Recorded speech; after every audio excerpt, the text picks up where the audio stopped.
કંપનીઓને ઝટકો આપ્યો છે. સુપ્રીમ કોર્ટે ટેલિકોમ કંપનીઓની ક્યુરેટિવ અરજી ઉપર સુનાવણી કરવા માટે ના કહી દીધું છે. કંપનીઓની પાસે એજીઆરની બાકી રકમ આપવા સિવાય હવે કોઈ વિકલ્પ નથી.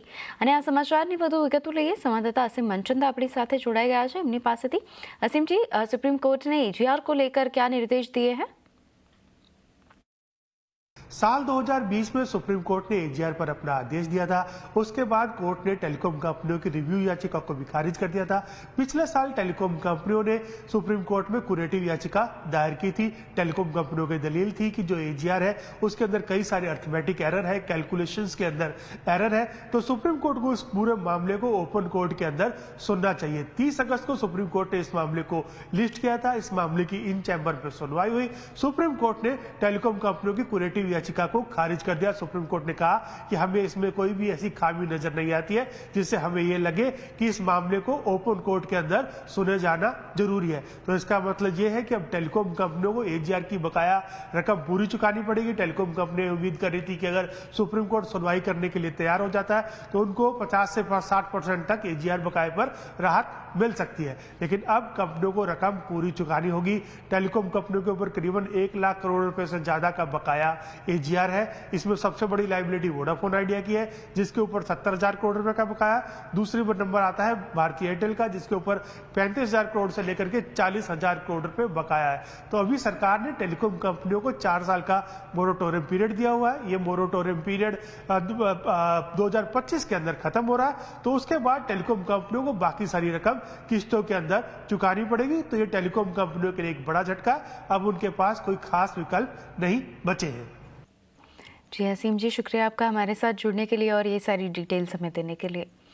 તો હવે વાત કરીએ એનટીપીસીએ સબસિડરી કંપની એનટીપીસી ગ્રીનના આઈપીઓ માટેની અરજી કરી છે અને ત્યારબાદ આજે એનટીપીસીમાં સારી એવી તેજી પણ જોવા મળી અને સ્ટોકે નવા રેકોર્ડ હાઈ બનાવ્યા છે. તો શું છે વિગત? હાલ આઈપીઓને લઈને તેની વિગતો સાથે જોડાઈ રહ્યા છે મારા સહયોગી આરતી મહેતા. આરતી, શું વિગતો છે એનટીપીસીની આ સબસિડરી કંપનીના આઈપીઓની?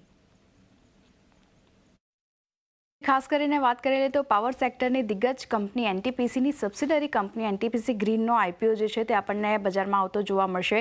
ખાસ કરીને સાઇઝની વાત કરી લઈએ તો આઈપીઓની સાઇઝ જે છે તે લગભગ આપણને 10,000 કરોડની રહેતી દેખાઈ શકે છે. આ તમામ નવા શેર જે છે તે અહીંયાથી આપણને જાહેર થતા દેખાઈ શકે છે અને ખાસ કરીને શેર હોલ્ડર્સનો અલગથી કોટા જે છે તે પણ આપણને જોવા મળશે. એટલે શેર હોલ્ડર્સનો અલગથી કોટા એટલે કે જેની પાસે એનટીપીસીના શેર છે તેમની માટે એક અલગથી કોટા છે જ્યાં તેમણે અપ્લાય કરવા રહેશે આઈપીઓ માટે.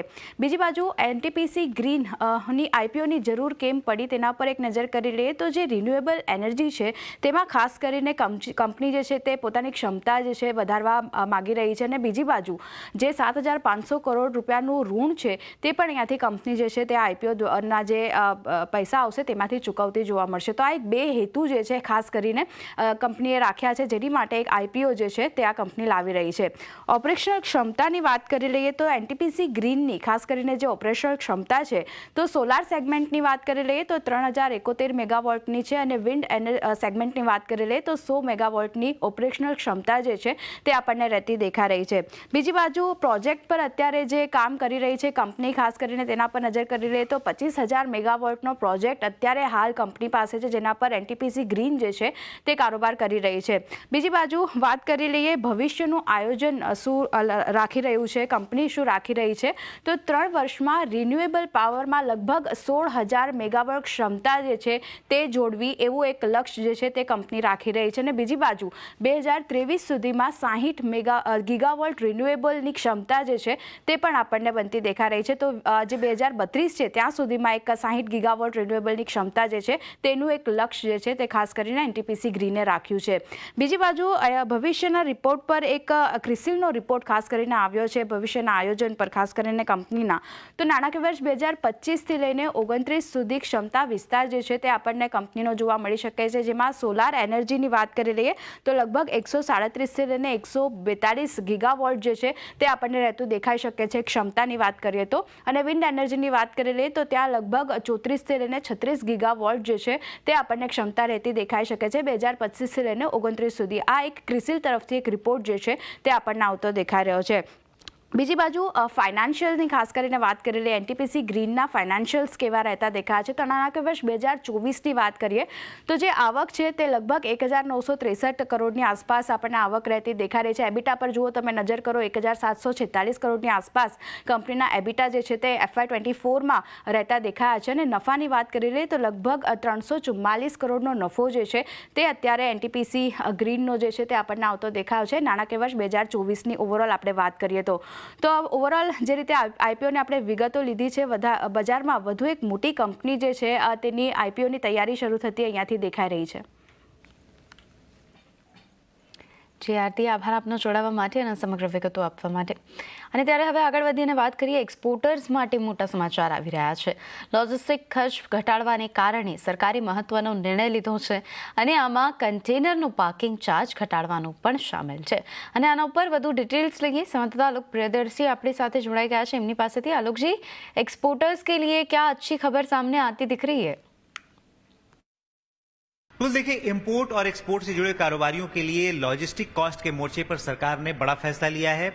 आज केंद्रीय वाणिज्य मंत्री पीयूष गोयल ने ऐलान किया है कि जो शिपिंग कॉर्पोरेशन ऑफ इंडिया है और कंटेनर कॉर्पोरेशन ऑफ इंडिया है जो कि तमाम कंटेनर्स के जो हैंडलिंग करते हैं उसकी पार्किंग चार्जेस लेते हैं वहां पर काफी कटौती करने की जाएगी और जो खास तौर से जो JNPT है जवाहरलाल नेहरू पोर्ट ट्रस्ट यहां पर ये तमाम फैसले लागू होंगे। बताया गया है कि जो हैंडलिंग चार्जेस होते हैं जो कि कॉन्वोर की तरफ से लिए जाते हैं अभी तक जो 40 फुट के कंटेनर पर 9,000 चार्जेस थे उसको घटाकर 2,000 रुपए कर दिया गया है और साथ ही जो 20 फुट वाले कंटेनर है उसके जो हैंडलिंग चार्जेस होते हैं जो लोडिंग अनलोडिंग चार्जेस होते हैं उसको 4,000 रुपए से घटाकर 1,500 रुपए कर दिया गया है। इसके अलावा जो वहां पर कंटेनर की जो पार्किंग चार्जेस होते हैं जो कि 90 घंटे से ज्यादा रखने पर जो चार्जेस लगते हैं उसको हटा दिया गया है।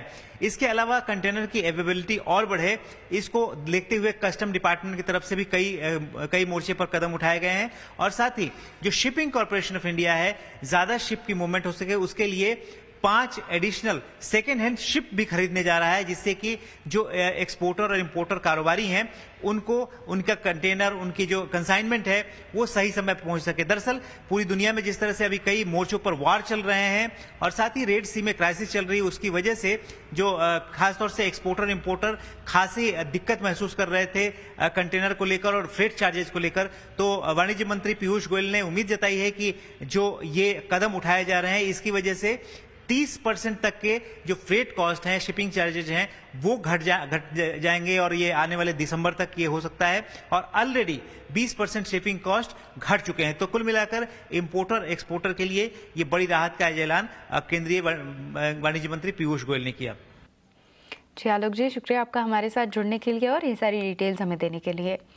तो હવે વાત કરીએ પ્રધાનમંત્રી નરેન્દ્ર મોદીએ શ્રીનગરના શેરે કાશ્મીર સ્ટેડિયમમાં મોટી રેલી યોજી અને આ રેલીમાં પીએમ મોદીએ એક તરફ પ્રથમ તબક્કામાં બમ્પર વોટિંગનો ઉલ્લેખ કર્યો તો બીજી તરફ પરિવારવાદ પર પણ જોરદાર પ્રહાર કર્યા।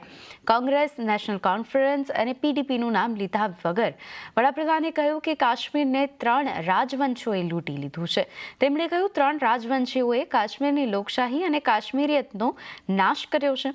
વડાપ્રધાને 3 પરિવારો પર વર્ષોથી નફરતના ઉત્પાદનો વેચવા માટે પણ આરોપ મૂક્યો। कुछ दिन पहले जब मैं जम्मू कश्मीर आया था